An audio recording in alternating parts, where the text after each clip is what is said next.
Eh bien, bonjour tout le monde, c'est Greg, j'espère que ça va, moi ça va super, comme d'habitude. Donc aujourd'hui les gars, on se retrouve pour une vidéo assez spéciale. On va se retrouver pour une vidéo, donc comme je vous l'avais prédit, donc une vidéo bilan test du 3D Snake de chez Savage Gear. Donc j'avais envie voilà, d'attendre un peu, de prendre mon temps pour vraiment bien essayer ce leurre. De l'essayer dans toutes les situations possibles, dans tous les spots possibles également. Et voilà, donc je vais vous faire un bilan aujourd'hui donc de comment j'utilise, si j'ai réussi à faire du poisson avec, et puis voilà, vous expliquer un peu les caractéristiques de cela. Donc pour commencer, on va du coup commencer par les caractéristiques du 3D Snake, juste ici. Donc c'est un leurre qui mesure 20 cm et qui pèse 25 grammes. Donc voilà, ça commence déjà avec une belle bouchée. C'est un leurre, donc comme vous pouvez le voir à sa bavette, il nage en subsurface, donc il nage à maximum, je dirais, allez, 20 cm. J'ai réussi peut-être à le faire nager un peu plus profond, 20 cm en dessous de la surface, et on peut aussi le faire nager en surface d'ailleurs.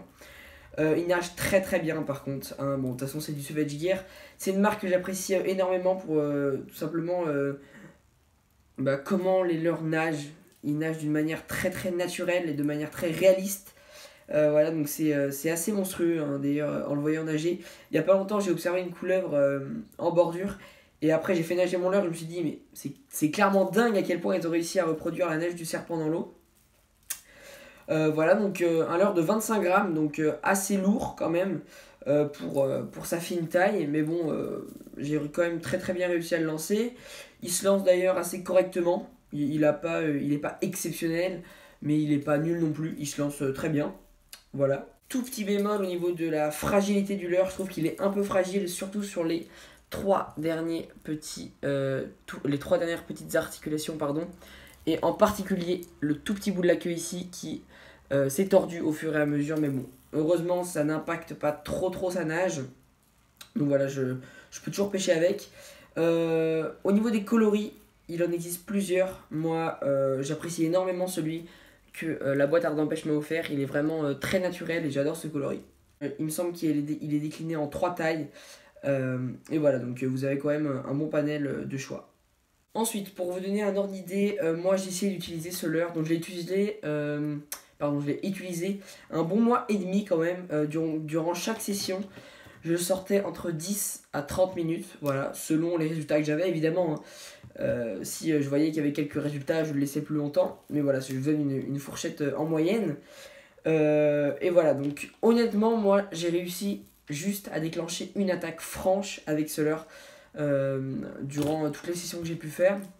Donc voilà, une vraie attaque. Après, bon, j'ai eu quelques petites touches un peu mitigées. Est-ce que c'était pas une branche? Je sais pas.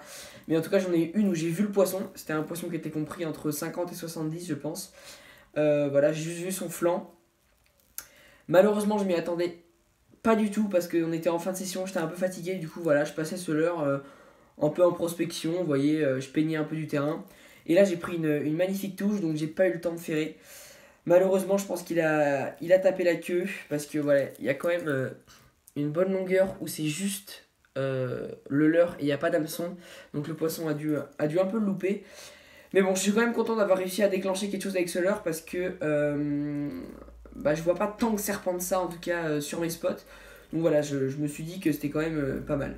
Au niveau de l'animation, donc comment je l'animais? Alors, il m'arrivait du coup de le faire passer juste à côté de Nénuphar par exemple. Mais dans ce cas-là, je le faisais passer en surface avec des petites tirées vraiment très douces. Ou alors vraiment en moulinant très doucement en linéaire tout simplement. C'est que du linéaire, vraiment que du linéaire. Des fois un peu de stop and go avec quelques petites accélérations. Mais voilà, j'ai pas trouvé d'autres animations que ça. Sinon voilà, en subsurface tranquille en linéaire avec des pauses. D'ailleurs c'est sur une pause que le brochet m'a fait une belle attaque. Malheureusement j'ai pas pu le ferrer. C'est vrai que je suis un peu dégoûté parce que pour moi voilà, c'est pas un leurre qui va vous sauver des bredouilles pendant toute l'année. Pas du tout, pour moi c'est un leurre où justement dans des journées où les poissons sont très actifs, et ben voilà, vous avez envie de vous faire plaisir avec un leurre un peu what the fuck. Et ben c'est vraiment ce leurre là que j'utiliserai parce que prendre une photo d'un brochet avec un serpent dans la gueule, c'est quand même pas commun et je trouve ça vraiment super malin. Et pour moi ça n'a pas du tout été un anti-bredouille, au contraire. Mais voilà, pour moi ça reste un leurre qui remplit complètement son cahier des charges. On nous vend le produit comme étant un serpent articulé qui imite au plus proche du réel un serpent, et c'est tout à fait comment je l'ai interprété. C'est-à-dire que on a un leurre de 20 cm, donc une taille moyenne, c'est quand même un petit serpent. Il nage exactement comme un serpent dans l'eau. Voilà, après, peut-être que les brochets n'avaient pas faim de serpent à ces moments-là, je sais pas. J'ai en tout cas fait de mon mieux pour essayer de prendre du poisson avec. J'ai pas réussi, mais de toute façon, il restera dans ma boîte pendant un bon moment. Et puis, pourquoi pas prendre du poisson avec. En tout cas, tout ce que je peux vous dire, c'est que j'ai pas mal fait rigoler mes amis en pêchant avec ce grand serpent. Mais voilà, sans résultat pour moi. Il existe beaucoup de vidéos sur internet, notamment sur la chaîne Savage Gear, où vous pouvez retrouver des manières d'utiliser et beaucoup d'informations sur ce leurre. D'ailleurs, il y a une vidéo qui m'a pas mal surprise. Donc, c'était un représentant de la marque Savage Gear qui lui, du coup, s'est très bien pêché avec. Et il prenait des perches, des brochets à la suite avec. Donc, c'est vraiment que ce leurre fonctionne. Moi, il n'a pas fonctionné sur mes spots à moi. J'ai vraiment essayé tous mes spots. Et ça n'a pas voulu, mais je pense honnêtement qu'il y a vraiment quelque chose à faire avec cela.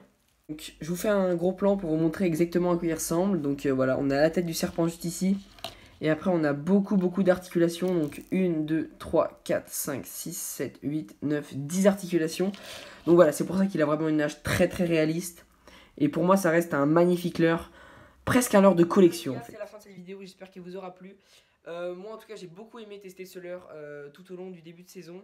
Malheureusement c'était peut-être pas le moment. Je vais d'ailleurs réessayer en automne avec, parce qu'à mon avis il y a moyen peut-être de déclencher encore quelques attaques. Sur ce, moi je vous dis à la prochaine. Là j'ai du lourd qui arrive pour vous, du pêche, des pêches de chevennes, des pêches de perches, des pêches de brochets. J'ai pas encore touché de sand beaucoup durant la période. Là j'en ai fait un ou deux, pas plus. Donc voilà, pour le moment le sand c'est un peu compliqué. Mais voilà, j'ai du chevenne, enfin tous les poissons d'été sont hyper actifs, donc il y aura des vidéos qui arrivent très bientôt. Restez actifs. Sur ce, moi je vous dis à la prochaine, c'était Greg, peace.